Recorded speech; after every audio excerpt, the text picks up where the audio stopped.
যখন জনতার রোষে চলে যাচ্ছে, যখন জনতা দলমত নির্বিশেষে পাবলিক যখন আইন হাতে তুলে নিচ্ছে, সেখানে আমি কি করতে পারি? আমি চেষ্টা করছি, প্রশাসন আমার হেল্প চেয়েছে, আমি প্রশাসনকে যত রকম আমার যারা কর্মকর্তা তাদের পাঠিয়েছি।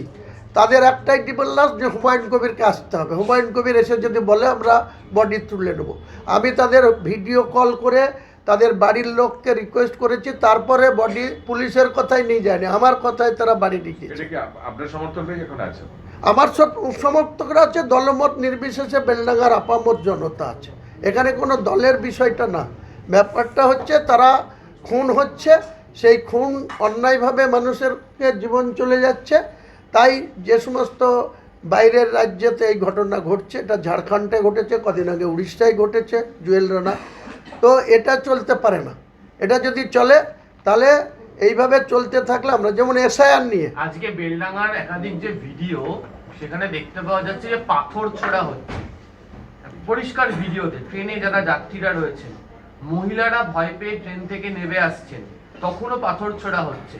তো আন্দোলনের মাঝে দাঁড়িয়ে যারা ট্রেনে সাফার করছেন, তারাও তো নানা কারণে সাফার করতে, নিশ্চয় এটা মোটেই কাম্য না। আমি এসব সমর্থন করি না।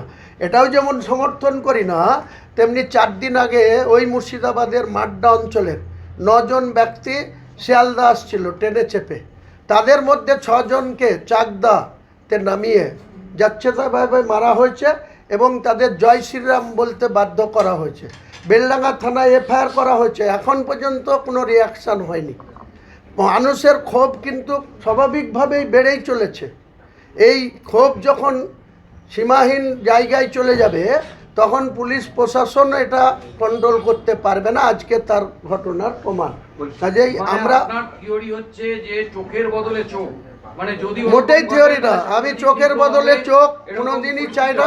কিন্তু কোনো মানুষ যদি বারবার আক্রান্ত হয়, বারবার তাদের যদি জীবনহানি ঘটে, তারপরে তারা যদি আইন ভেঙে নিজেরা কোনো কিছু করে, আমি তো তার দায়, আমি তো প্রশাসনের চিফ সেক্রেটারিও না, আমি মুখ্যমন্ত্রীও না, আমি হোম মিনিস্টারও না, তাহলে আমার কি দায়িত্ব? সকাল থেকে তো আপনি বলছেন আপনাকে ফোন করছে ওখানকার লোকজন, হ্যাঁ, যারা ফোন করছে তারা নিশ্চয়ই আপনার দলের সমর্থক বা আপনার পরিচিত। শুধু আমার দলের সমর্থক না, তারা আমার মুর্শিদাবাদের মানুষ, বেলডাঙ্গা থানার অন্তর্গত বহু মানুষ আছে। এর আগেও ঘটনা ঘটেছে, নুপুর শর্মা যখন নবী সাহেবকে নিয়ে কটূক্তি করেছিল, এই বেলডাঙ্গা থানা আক্রান্ত হয়েছিল। তারা যখন আপনাকে চাইছে যেতে বলার জন্য, আপনাকে ফোন করছে বারবার, আপনি কি তাদেরকে?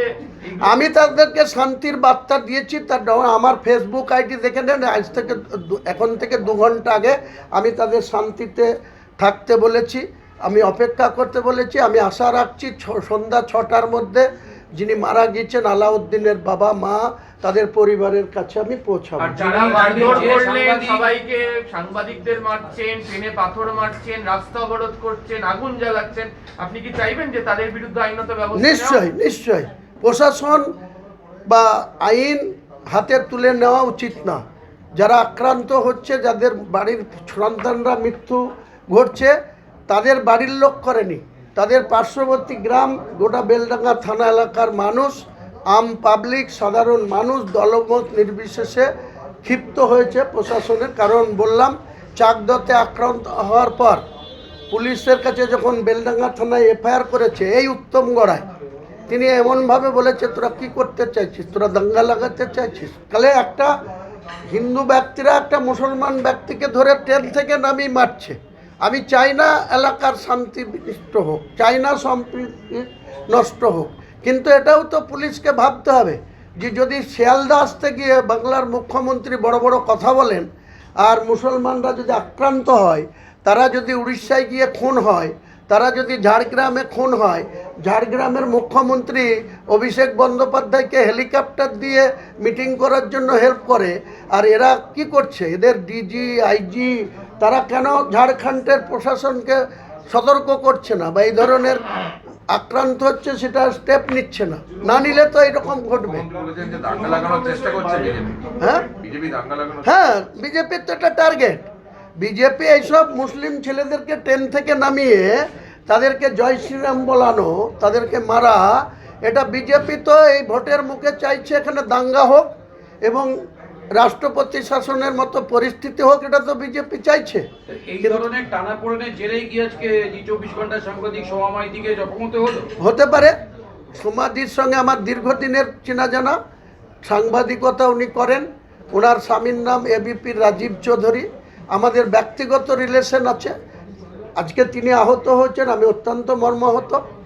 আমি কখনো চাই না কোনো সাংবাদিক তাদের কর্মক্ষেত্রে আঘাত পাক বা কারোর দ্বারা আক্রান্ত হোক, কোনো মতেই চাই না, ভবিষ্যতেও চাইব না। কি আপনি এটা বলছেন কি বিজেপি চাইছে অশান্তি দাঙ্গা করতে? নিশ্চয় বিজেপির এইসব কার্যকলাপ, তাছাড়া আমাদের রাজ্যের সরকার, পাশের সরকার ঝাড়খণ্ডের হেমন্ত শর্মা, তার সঙ্গে তো এনাদের ভালো রিলেশন। তাহলে তাদের রাজ্য গিয়ে কেন বেলডাঙ্গার লোক এইভাবে খুন হতে হয়? আজকের ঘটনাটা বিজেপি ঘটিয়েছে। আজকের ঘটনাটা কোথায়? যেটা আজকের যে ঘটনাটা ঘটেছে বেলডাঙ্গা, সেটার পেছনে কি বিজেপির ষড়যন্ত্র। 4 দিন আগে যেটা ট্রেন থেকে নামি 6 জনকে মারা হয়েছে, এটা ডাইরেক্ট বিজেপি করেছে। নাহলে বিজেপির তো জয় শ্রীরামের স্লোগান দেওয়াতে বাধ্য করে। তাহলে তারা মারলো, মার খেলো, বা তাদেরকে মুসলিম ছেলে তাদেরকে পশ্চিমবাংলার মধ্যে নদিয়ার চাকদাতে যদি বাই ফোর্স করে, তার পরিণতি অনেক ভয়ঙ্কর জায়গায় যাবে। এই নদিয়ার Ranaghat subdivision, Bangaon subdivision, তারপরে চাকদা, সমস্ত লোক বেলডাঙ্গার হাটে যায় সোমবার বিকেল থেকে পুরো মঙ্গলবার পর্যন্ত। কাপড়ের ব্যবসা করে, অত্যন্ত আনাজপাতি সমস্ত কিছু করে। যখন বেলডাঙ্গার বিস্ফোরণ ঘটবে, তখন তারা তো নিরাপত্তা বিঘ্নতায় ভুগবে, তারাও তো আক্রান্ত হতে পারে। যখন রানাঘাটে কোনো মুসলিম মার খাবে, তখন রানাঘাটের কোনো লোক যারা শান্তিপুর থেকে, ফুলিয়া থেকে, বিভিন্ন জায়গা থেকে, চলুন আপনি বেলডাঙ্গাতে আপনাদের সাংবাদিকদের পাঠান। সোমবার বিকেল 2টো থেকে একদম মঙ্গলবার সকাল 6টা অবধি সারা রাত হাট চলে, কেনা বেচা চলে, লক্ষ লক্ষ কোটি কোটি। আমার দলেরও আছে, সব দলমত নির্বিশেষে আছে। দেখুক না, ইনকোয়ারি করুক না। মুখ্যমন্ত্রী এসব আবল তাবল কথা না বলে, তিনার সোর্স আছে, আইবি আছে, সিআইডি আছে। আমি এখনও বলছি, দায়িত্ব নিয়ে বলছি, কবার আইসি অরূপ রায় ফোন করেছে, কবার অন্য প্রশাসন ফোন করেছে, এসপি একবার করেছে।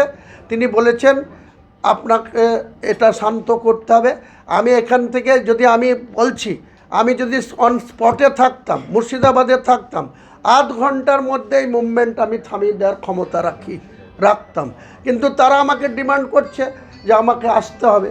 আমি অল দ্য ওয়ে কলকাতার উদ্দেশ্যে, আমি আপনাদের ছেড়েই আমি বেরিয়ে যাব, তাদের বাড়িতে যাব।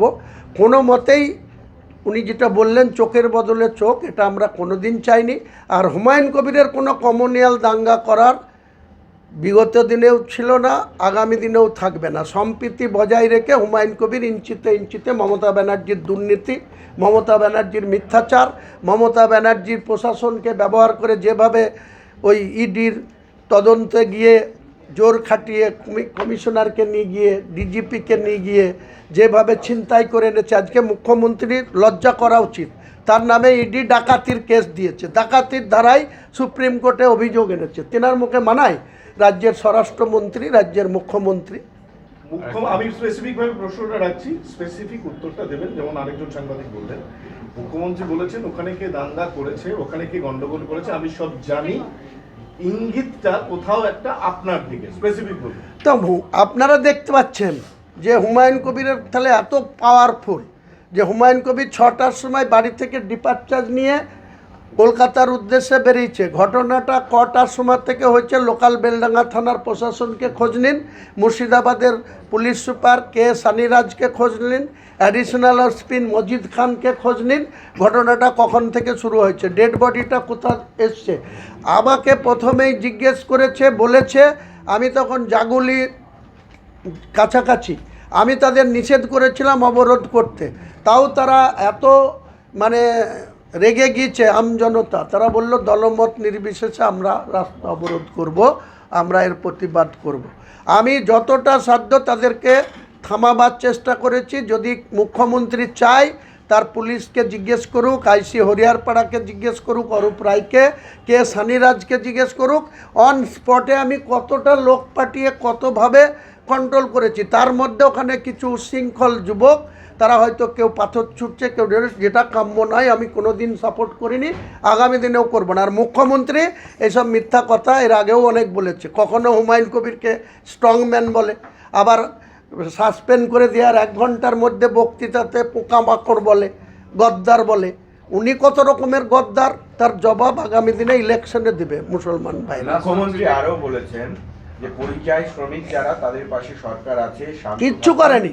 ও ভাবে 5,000 টাকা দিয়ে ওই সামিরুলকে দায়িত্ব দিয়ে রাজ্যসভার সাংসদ করে তিনি মনে করছেন ওই মোশারফ ইটাহারের আর সামিরুল তাকে দিয়ে গোটা মুসলিমকে কন্ট্রোল করবো। এর আগে ববি হাকিমকে দিয়ে চেষ্টা করেছিল, এখন এদের দিয়ে করছে। মুখ্যমন্ত্রী আবল তাবল কথা না বলে বক্তৃতা সঠিকভাবে বলুন।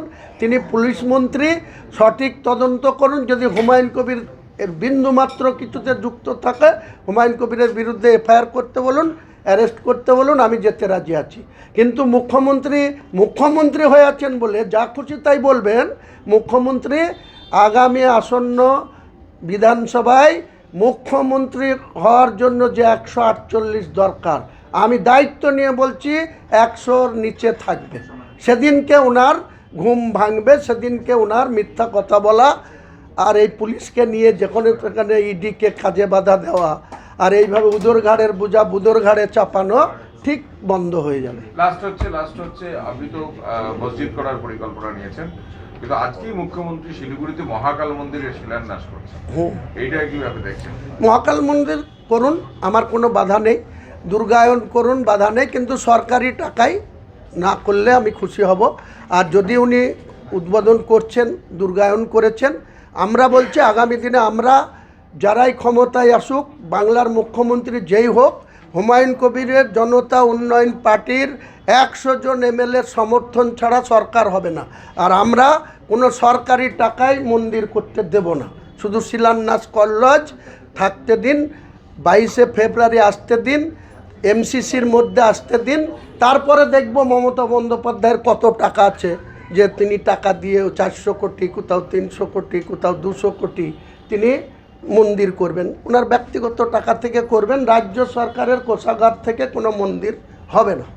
আমি ব্যক্তিগত মন্দিরের বিরুদ্ধে না, কিন্তু সরকারি টাকায় মন্দির হবে না, করতে দেব না আমরা। আর মসজিদ মসজিদ তো পাবলিকের টাকায়, মুসলমান কমের টাকায়। মসজিদের কাজ তো 10ই ফেব্রুয়ারি শুরু হবে।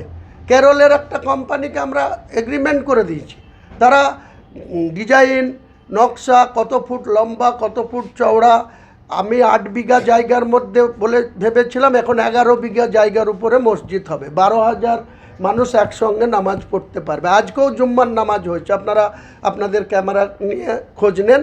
আজকেও আমি প্রথমে পরপর 4টে জুম্মায় আমি নিজে ছিলাম। গত জুম্মাতে আমি ফুরফুরা শরীফে ছিলাম, আজকের জুম্মাতে আমি ডিফেন্সের অফিসার আমাকে চিঠি দিয়ে ডেকেছিল, তাই আমাকে আসতে বাধ্য হতে হয়েছিল। এই তো ঘটনা।